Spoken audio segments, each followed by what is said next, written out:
नरसिंह मेहता 1414 से 1481, जिन्हें नरसी मेहता के नाम से भी जाना जाता है, गुजरात के एक महान संत, कवि और भक्त थे, जिन्हें भक्ति आंदोलन के अग्रदूतों में से एक माना जाता है।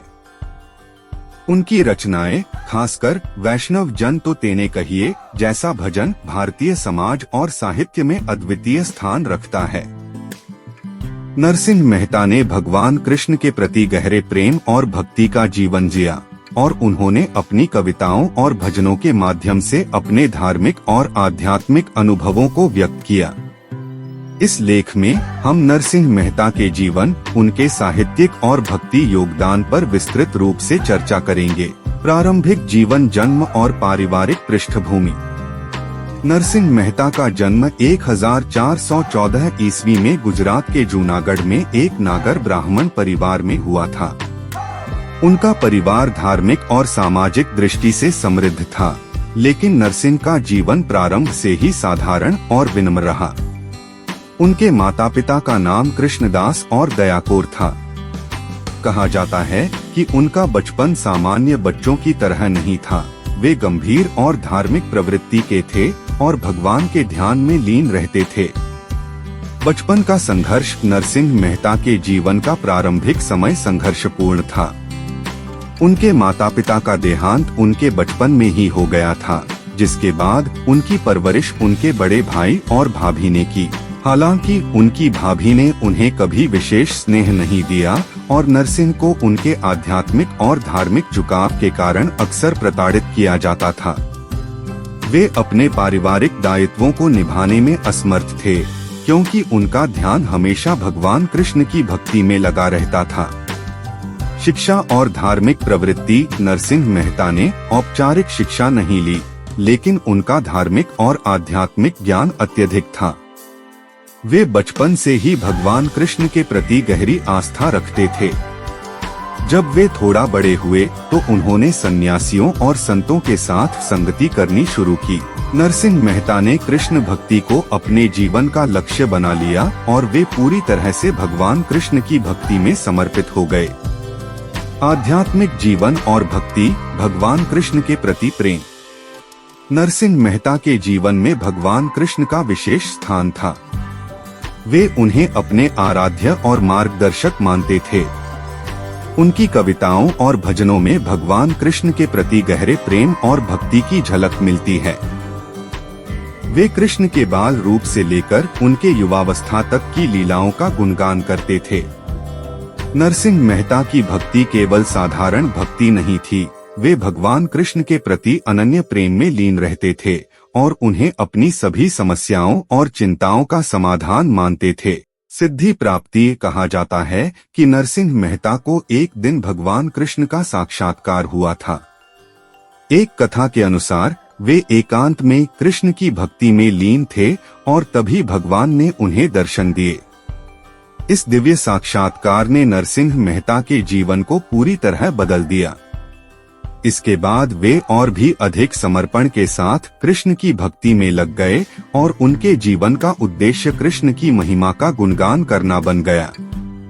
इस साक्षात्कार के बाद उन्होंने अनेक भजन और पद रचे, जिनमें भगवान कृष्ण के प्रति उनका प्रेम और भक्ति प्रकट होती है।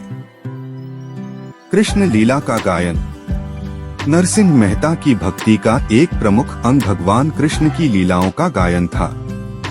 वे भगवान कृष्ण की बाल लीलाओं, गोपियों के साथ उनकी रासलीला और राधा कृष्ण के प्रेम का गुणगान करते थे। उनकी कविताएं और भजन साधारण लोगों के बीच बहुत लोकप्रिय हो गए।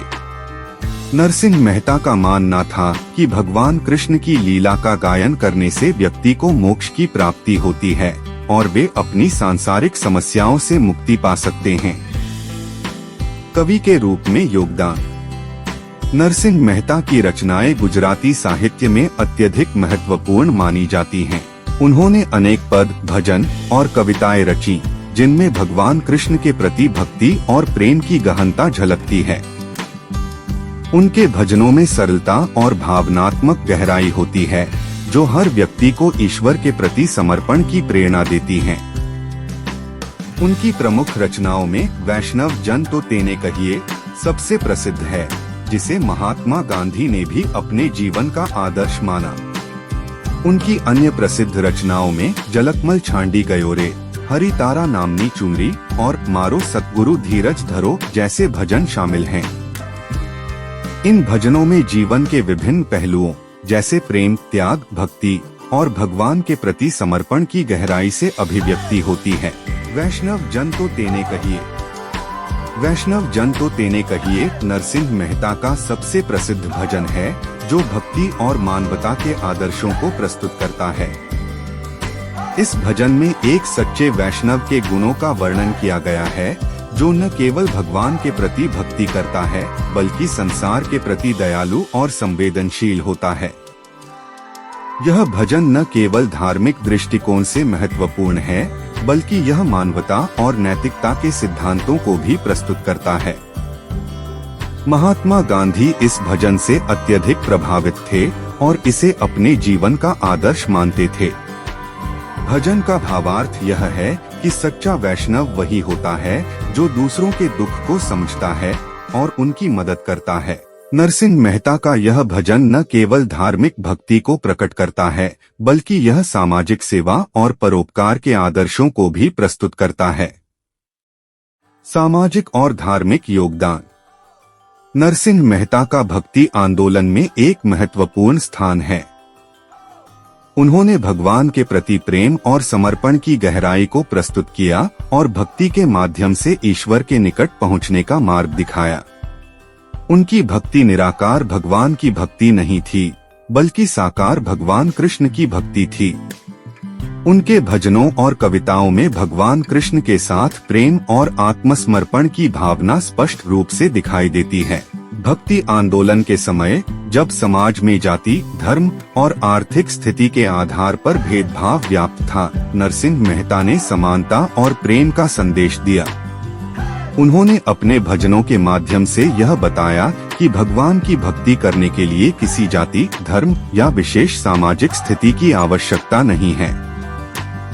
उनके भजनों में भक्ति और प्रेम की गहराई साधारण जीवन की कठिनाइयों को पार करने का संदेश देती है।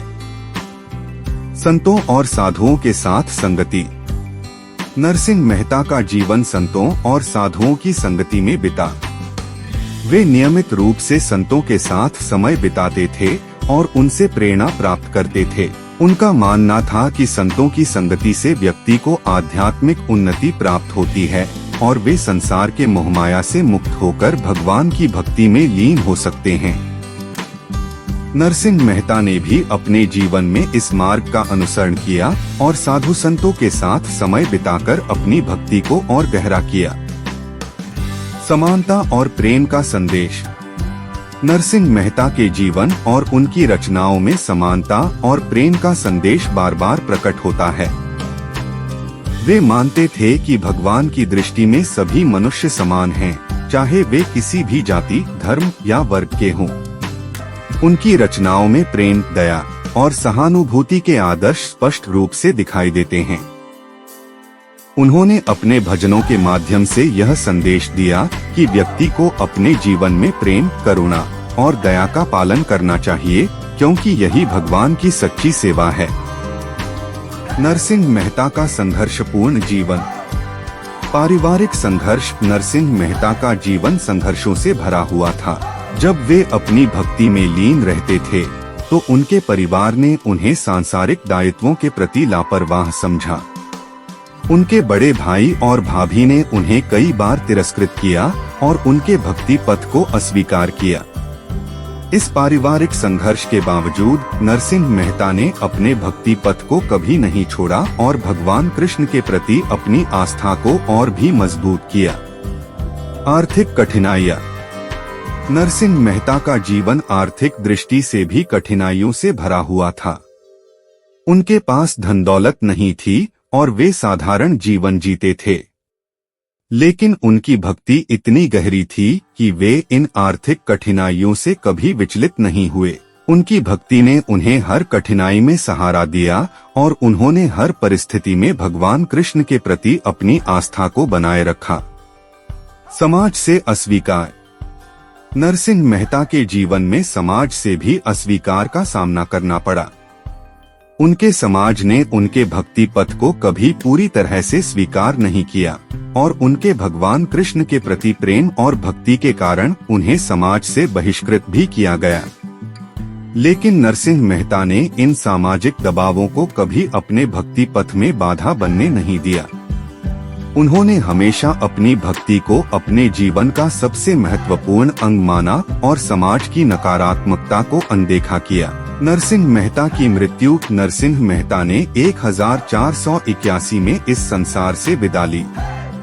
उनके निधन के बाद भी उनके भजनों और रचनाओं का प्रभाव समाज में बना रहा। आज भी उनके भजन भारत के विभिन्न भागों में गाए जाते हैं और उनकी रचनाएं भक्ति साहित्य का महत्वपूर्ण हिस्सा मानी जाती हैं।